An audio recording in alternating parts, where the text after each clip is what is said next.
Soft magic, hard magic. It's a perennial, evergreen discussion point in the world-building internet. And yet, I'm not convinced that it is a useful tool for world builders. Yes, to categorize works within a genre, to define styles of fantasy, and to compare media as a fan, it is a valuable taxonomy. It's also undeniably useful in the elevator pitch of a world. Fans of hard or soft magic will like different books, different worlds, and publishers love to know who they can expect to buy their stuff. And fundamentally, hard versus soft magic was originally posited as a writer's tool, allowing writers to judge just how much magical intervention was reasonable given the amount of knowledge that the reader had about their magic system and the operation thereof. It's essentially a writer's tool to avoid people pulling plot points out of hats. But none of this, in my opinion, helps world builders build worlds. Your world is not its magic system. Even in the most magic-laden settings, most people in a world don't do magic, or at least not the powerful story-shaping kind. There will always be counterexamples, sure, but broadly, that is true. The fact of the matter is that whether your magic exists with rigid, strict, fundamental laws, or floating, nebulous magical manipulation, the non-magical people of your world are going to see it as magic. Definitionally, magic is a supernatural force. It uses forces beyond nature to produce non-natural effects. Even if your super hard magic system is considered by scholars and practitioners to be part of a natural system of physics, completely known, understood, and integrated into our understanding of the world, that doesn't affect how it's perceived by the layman or the lawmaker. Let's use an example from our world. What does the Large Hadron Collider do? Many people in this world, I imagine, could tell you that it smashes subatomic particles together at great speed to try and figure out what they're made of. But how exactly? Why do we need to do that in an underground circle 26 miles long? How do they get those particles to go in a circle? How do they make them that fast? How does this relate to the Higgs boson? The answers? It's cheaper and more precise, magnets and other smaller particle accelerators, and I have no damn idea. That's my point, really, and it's been the point of many before me, including the legendary Arthur C. Clarke, with his legendary quote, "Any sufficiently advanced technology is indistinguishable from magic." I'd propose a slight alteration for our purposes here. Any sufficiently distant hard magic is indistinguishable from soft magic. The laymen and the legislators just don't care. The Large Hadron Collider at CERN is underground partly because of engineering tolerances. But it's also underground because French and Swiss law only registers land ownership to a certain depth, which means that underground construction actually saves an awful lot of money, as well as meaning you don't need to buy a whole bunch of land and build a massive giant donut just outside of Geneva. You'd probably get complaints from people living in the local area that you're ruining their view. The legislators and lawyers who made that solution, that clever solution of putting it underground, possible, likely didn't know or care exactly what the Large Hadron Collider was supposed to find.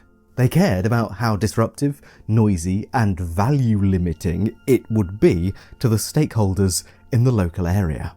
In a hard magic world, our main characters need to understand the magic system, or at least learn to understand it over the course of the story, because mastery of magic will directly interface with their ability to actually engage with the plot. The audience needs to understand hard magic systems for the exact same reason. As Sanderson says in his first law of magic, an author's ability to solve problems with magic is directly proportional to how well the reader understands said magic. That's why I call the hard-soft magic distinction the first law of magic. All of this, it's a writerly tool, right? It is solid writing advice, but to build a world that feels real, or as real as it can, it is imperative that we stop focusing on our perceived audience or our main characters. For anyone normal in a world of fantasy, hard magic is soft magic, and soft magic is mysterious, scary, esoteric, and should be legislated for or against as best as possible. So, if any sufficiently distant hard magic is indistinguishable from soft magic, then not only is this distinction not useful when setting up the actual politics, laws, and material realities of a world, it also means that we don't have to worry so much about how our world is going to react to magic. En masse, of course. We have an excellent ready-made blueprint for how people tend to react to that sort of magic. We already have it. It's called real-world history, because the history of our real world is a history of its magic. And that magic generally can be described as soft, barring, of course, things like alchemy and maybe the Catholic Mass and things of that description, which could veer towards hard magic. But generally, most magic throughout most human history, it's fairly soft, nebulous, and broad. Because remember, unlike writers, world builders don't need to make every decision based on how a hyper-competent expert of magic sees magic, but how regular peasants, lawmakers, and policymakers see it, because these are the most numerous people, and the easiest to get into the mindset of as well. So what does magic look like? What sort of things can it do?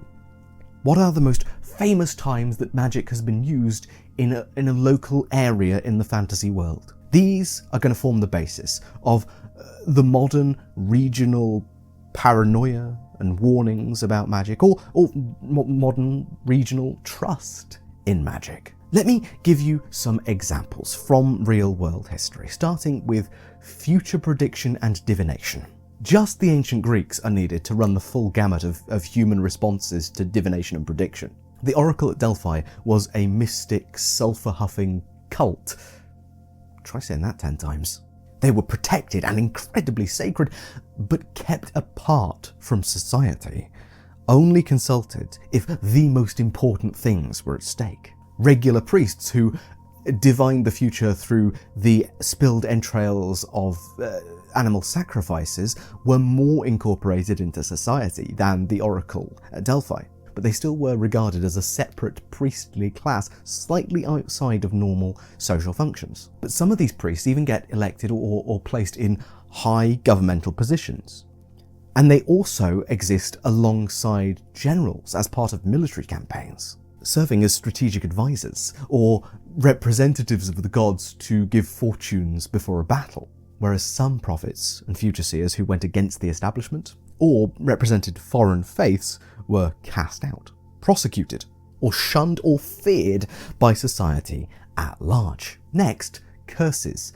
They've been adopted so many different times in so many different forms by so many historical societies that they really deserve their own video at this point. Roman citizens paid for curses to be placed at temples or baths. Roman soldiers buried their own tablets which they'd written curses on just before battle, curses for their opponents.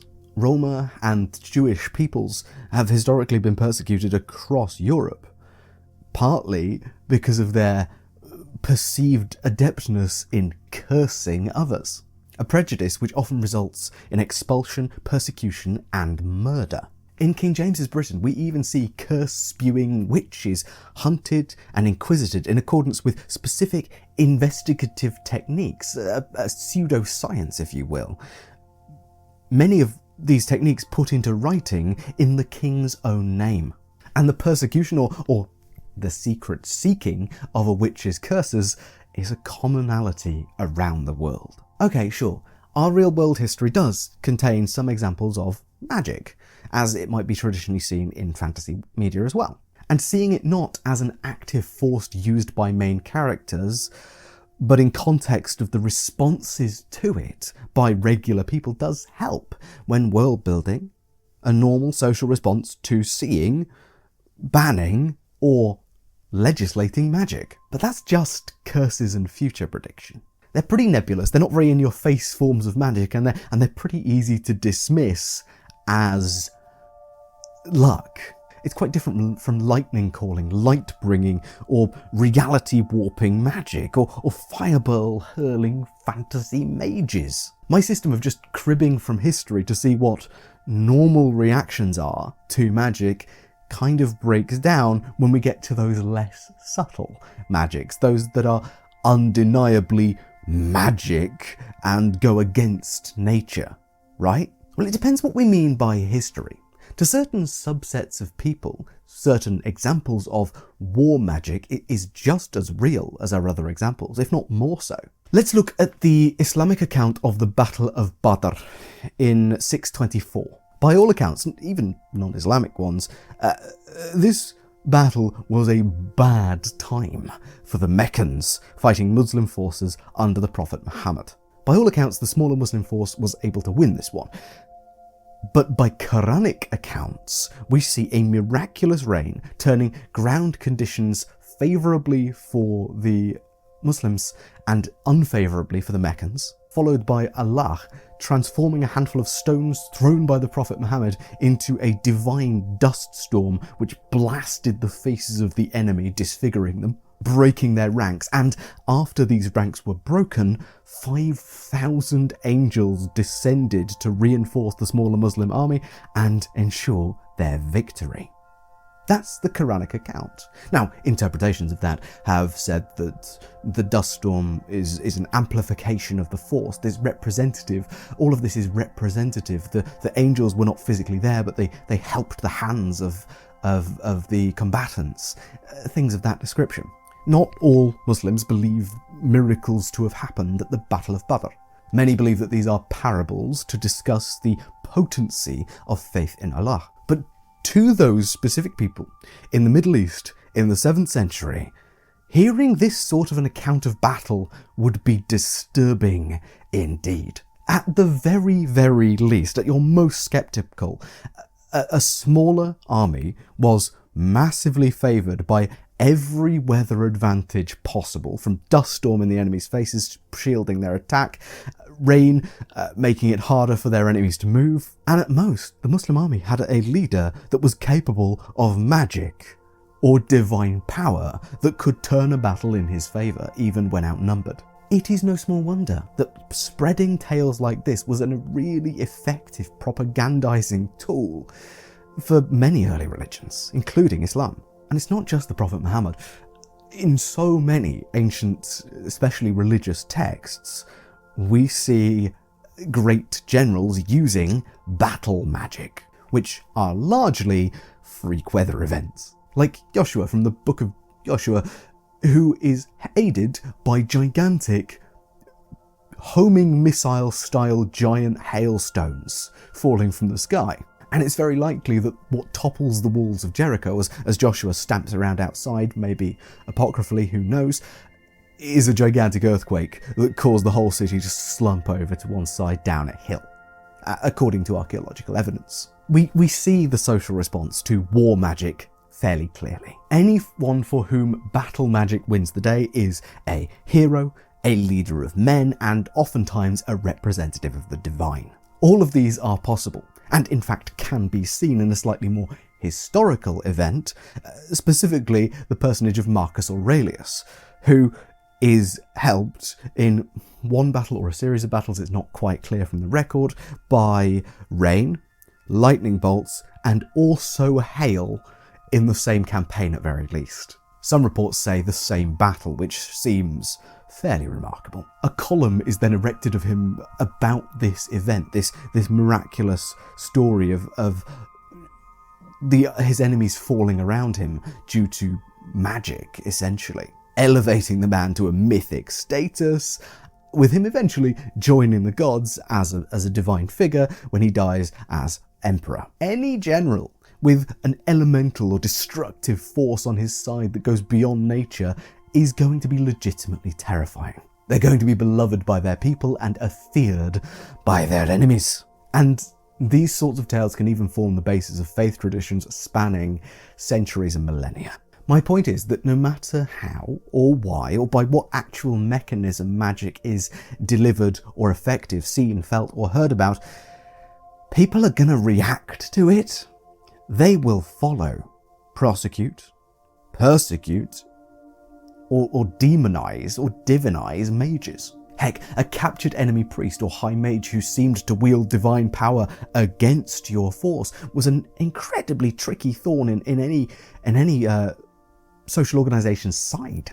They're a rallying symbol for their people, and they also might represent some very angry gods that you really don't want to annoy by executing them. And so these magic summoning generals or priests or powerful divine figures or prophets generally don't get captured and killed straight away. They are important bargaining tools on both sides, and also people tend to be quite scared of them, or at least the divine retribution that might come with their execution. Fundamentally, the distinction between hard and soft magic in world is literally academic. Magic is the force which inspires, which incites fear and causes regular people to act, legislate, and fight in ways to counter or use it.